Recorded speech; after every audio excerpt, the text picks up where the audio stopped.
Kemudian apalagi yang terjadi? Lihat, ketika terjadi fitnah-fitnah tentang Islam, ketika terjadi penghinaan baginda Nabi Muhammad, ketika terjadi penghinaan ulama-ulama kita, kemana para pemimpin kita? Kemana para elit kita? Kemana mereka para penegak hukum? Kenapa mereka tak bisa ditangkap? Ada apa dengan mereka? Siapa mereka? Dan siapa yang mendanainya? Tapi ketika kita yang berbicara, ketika kita yang angkat bicara, sudah berapa banyak ulama kita ditangkap? Sudah berapa banyak ulama kita masuk dan mendekam di dalam penjara? Apakah kita sudah merdeka? Wallahu a'lam bishawab. Dan apa dengan negara kita?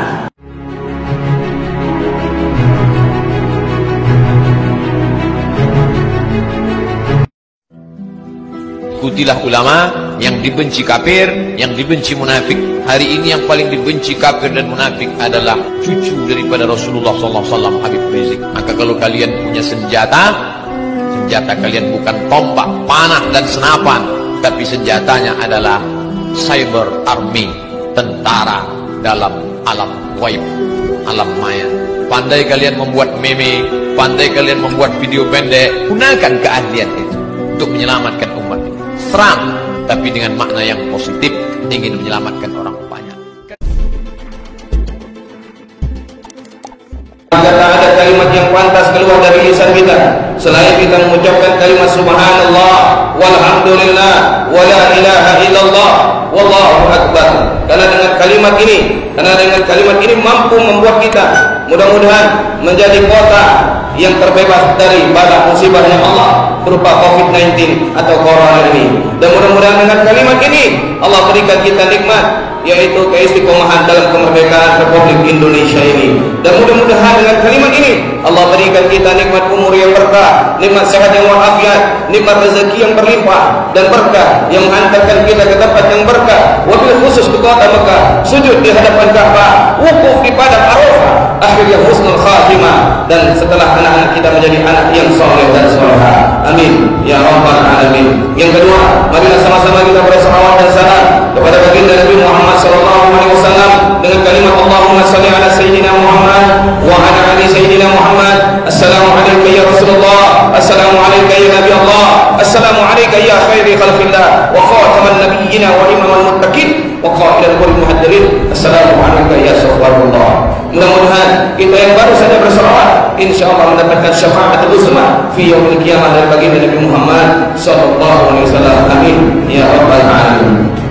Sidang Jumat yang dirahmati Allah Subhanahu wa taala, adapun judul yang telah ditetapkan oleh Majelis Dakwah Islam Kota Pekanbaru, yaitu tentang makna kemerdekaan. Allahu Akbar.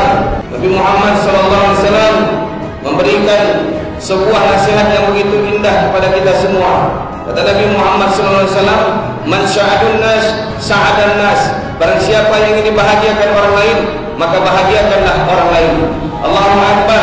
Secara makna bahasa, al-lughatu arabiyah, makna kemerdekaan itu disebut dengan istiqlal, yang dikaitkan dengan penafsirannya berupa dari at-tahur wal khalas min al-qiyadi wal syaitayah wal ajnabiyah. Artinya yang namanya merdeka itu bebas dan lepas dari segala bentuk ikatan dan penguasaan. Artinya bangsa kita hari ini harus lepas dari segala pemaksaan, harus lepas dari segala bentuk ikatan, harus lepas daripada segala bentuk penguasaan. Allahu Akbar. Kalaulah kita lihat dengan Indonesia kita saat ini, apakah kita sudah termasuk orang yang bebas?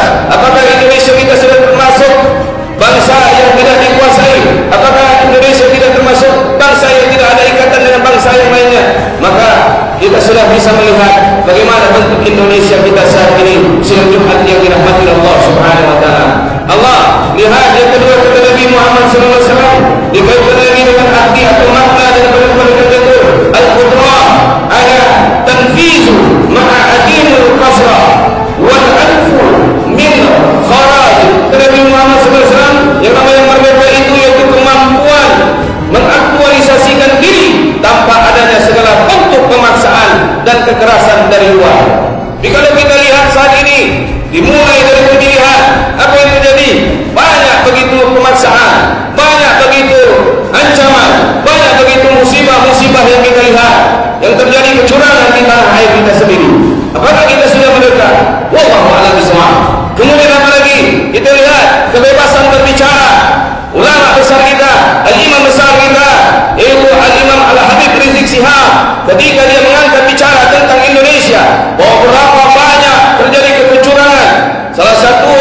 kecurangan-kecurangan yang dilakukan oleh orang-orang yang memiliki tongkat kepemimpinan.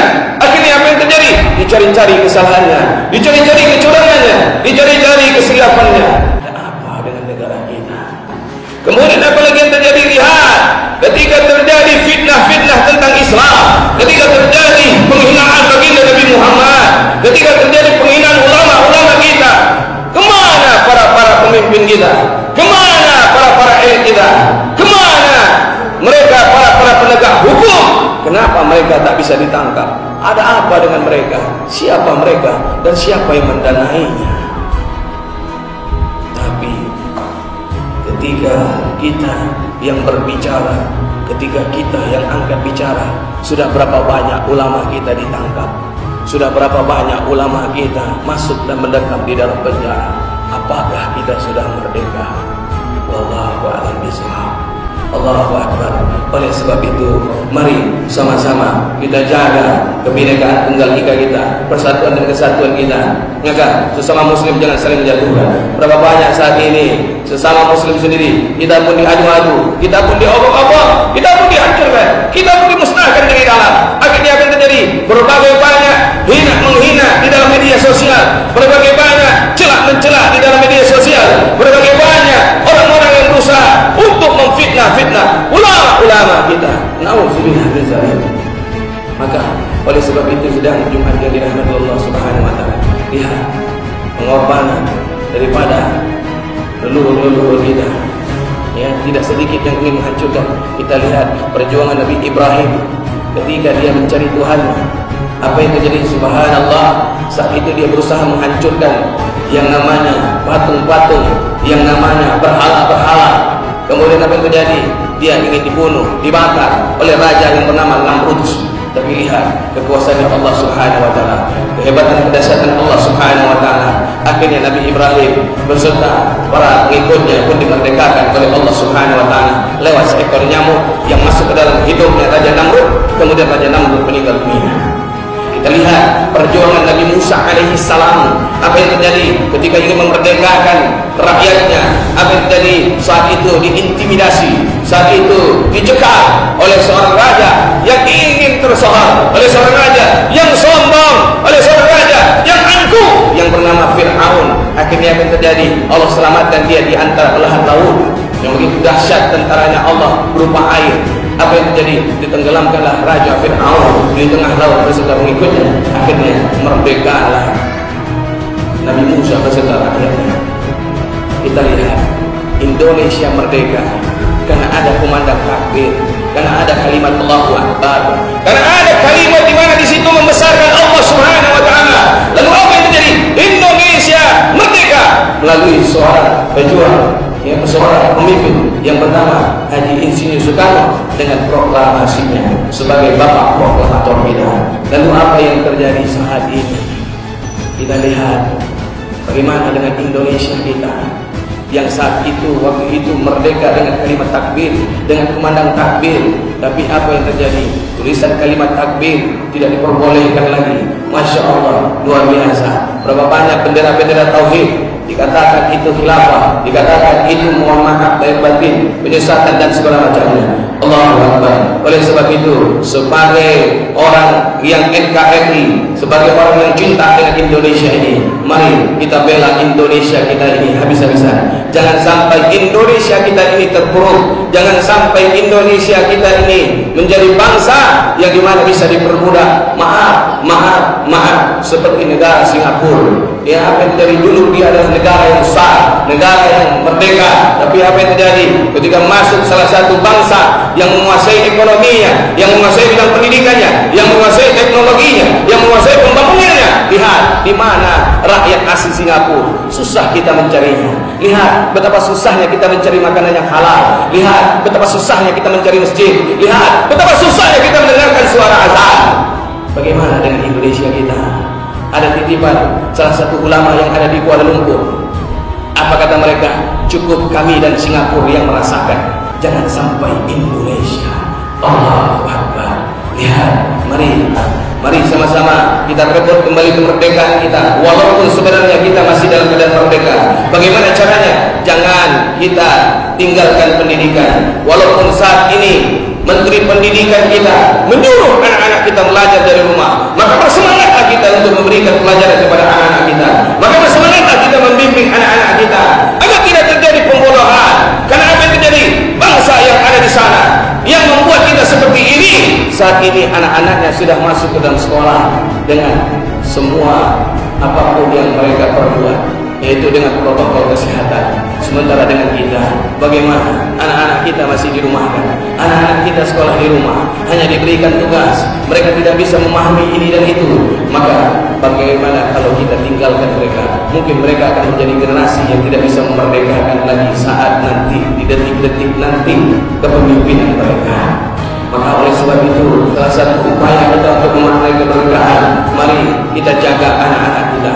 Berapa banyak orang-orang berhasil membangun perusahaannya, berapa banyak orang-orang sukses membangun perusahaannya, berapa banyak orang-orang menjadikan karyanya orang-orang yang hebat, tapi dia lupa menjadikan anak-anaknya anak-anak yang berguna bagi bangsa, agama, dan nusa bangsanya. Lihat, Nabi Muhammad SAW pernah memberikan ancaman. Apa ancaman yang diberikan oleh baginda Nabi Muhammad SAW?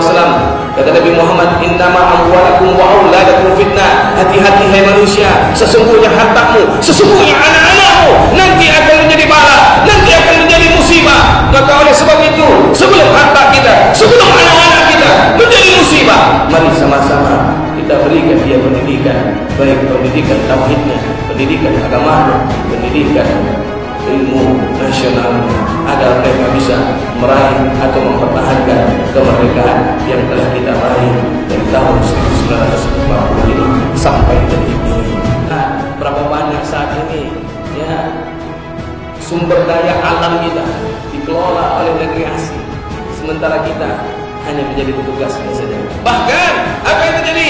Beberapa banyak karyawan-karyawan dan mohon maaf, berapa banyak anggota-anggota perusahaan yang dari Indonesia sudah dipecat-pecat, bahkan digantikan dengan WNA, yaitu warga negara asing. Allahu Akbar. Kita lihat di Sulawesi, kita lihat di Kendari, bahkan ada salah satu patriot pejuang bangsa yang ingin menegakkan kebenaran. Beliau memberikan maklumat kepada pemimpin kita, tapi apa yang terjadi? Beliau pun ditangkap. Allahu Akbar. Maka oleh sebab itu, mari sama-sama kita jaga Indonesia kita ini. Dengan bagaimana caranya? Kita jaga dengan anak-anak kita. Kemudian bagaimana caranya? Kita kembangkan diri kita dengan kita mampu berusaha menciptakan lapangan pekerjaan, menciptakan persatuan dan kesatuan, menjaga lingkungan keamanan masyarakat kita. Jangan sampai kita mudah diracuni oleh orang-orang yang ingin meracuni pikiran kita, oleh orang-orang yang berusaha menjadikan kita menjadi orang yang munafik. Lihat, sudah cukup, sudahlah mereka yang dulu-dulunya, sudahlah mereka yang saat-saat ini yang mohon maaf mampu mengorbankan imannya, mampu mengorbankan agamanya, mampu mengorbankan tauhidnya demi jabatan, demi uang, sampai-sampai cukup. Jangan sampai ada lagi partai yang mampu ingin menjadikan Pancasila menjadi Ekasila, menjadi Trisila. Cukup. Jangan sampai Pancasila kita menjadi Ekasila, yaitu berketuhanan yang didasarkan dengan kebudayaan. Na'udzubillah min dzalik. Artinya, kalau Pancasila menjadi Ekasila, Pancasila menjadi Trisila, kita sudah kehilangan kemerdekaan. Artinya, kemerdekaan kita sudah direbut oleh orang-orang yang tidak bertanggung jawab. Cukup kita hentikan, karena kita sudah tahu, maka kita berhak. Tak bisa kita melihat kemungkaran tersebut, melarangnya dengan tangan kita. Kata Nabi, man ra'a minkum munkaran falyughayyir wa biyadikum. Apabila engkau melihat kemungkaran, maka larang, maka cegah. Bagaimana? Dengan tangan. Wahai para elit hukum, berjuanglah untuk bagaimana mempertahankan Pancasila kita yang ini dijadikan oleh mereka-mereka menjadi Trisila dan Ekasila. Kemudian apa lagi? Tak mampu kita punya kekuatan dengan tangan, maka bagaimana caranya? Kata Nabi Muhammad SAW, wa illam yastati, apabila tidak mampu engkau merubahnya, kata Nabi Muhammad SAW, falyughayyir fa bilisanikum, maka rubahlah dengan lisanmu. Maka kami hanya para ulama, para asatidz, para kiai hanya bisa menyampaikan bahwa saat ini negeri kita dalam guncangan, tapi tak terasa guncangannya karena mereka begitu dahsyatnya mengguncang dari dalam. Kemudian apa yang terjadi? falyughayyir, apabila kau tak mampu, rubahlah, kata Nabi Muhammad sallallahu alaihi wasallam, fa biqalbikum, di dalam hati. Artinya kita banyak-banyak bertahajud, kita banyak-banyak berqiyamul lail, kita banyak-banyakkan duha. Sehabis tahajud qiyamul lail duha tersebut, kita angkat tangan, kita minta sama Allah agar Indonesia ini menjadi negeri yang barakatun, thayyibatun, rahmatun ghafur. Maka oleh sebab itu, dengan 3 cara ini, insya-Allah kita akan bisa mempertahankan kemerdekaan Republik Indonesia yang seperti saat ini kita rasakan. Amin ya rabbal alamin. Maka oleh sebab itu, yang terakhir kata Nabi Muhammad SAW, apabila betul-betul kita dalam guncangan, mari sama-sama kita berjihad. Karena kata Nabi Muhammad SAW ketika ditanya oleh Ibnu Mas'ud, ya Rasulullah, ayyuhibbu amali ilallah, apa amalan yang paling dicintai oleh Allah? Yang pertama kata Nabi Muhammad, as-salati fi waqtiha. Kalau ingin Indonesia kita ini aman, Indonesia kita ini merdeka, maka kata Nabi, salatlah kita tepat waktu. Lalu apa lagi ya Rasulullah? Birrul walidain. Salah satu sahabat kemarin ada yang hendak ingin berperang, kemudian kata Nabi Muhammad SAW, apakah engkau masih ada orang tua? Masih ya Rasulullah. Pulang, cium kakinya, jaga telapak kakinya, maka sesungguhnya engkau akan mendapatkan kemerdekaan dari Allah Subhanahu wa taala. Lalu apa lagi ya Rasulullah? Kata Nabi, al-jihadu fi sabilillah. Sudah berapa lama kita hidup? Apa yang sudah kita lakukan? Jangan pernah kita sibuk memikirkan hidup enak, tapi kita lupa memikirkan bagaimana mati enak. Jangan pernah kita sibuk mencari manusia, mencari muka dengan manusia, tapi sibuklah mencari muka dengan Allah. Lihat, mencari muka dengan manusia tidak nikmat.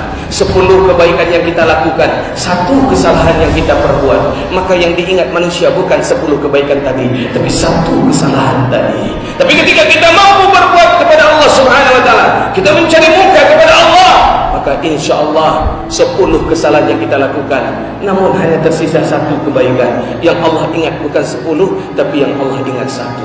Maka oleh sebab itu, mari sama-sama sidang Jumat yang dirahmati Allah Subhanahu wa taala, kita pegang kalam Nabi ini. Mudah-mudahan kita bisa mempertahankan kemerdekaan Republik Indonesia ini yang diraih dengan kalimat takbir, yaitu Allahu Akbar. Mohon maaf atas atensi, mohon maaf atas segala kekhilafan, mohon maaf apabila ada yang kurang. Fattabi'u ya ulil absar.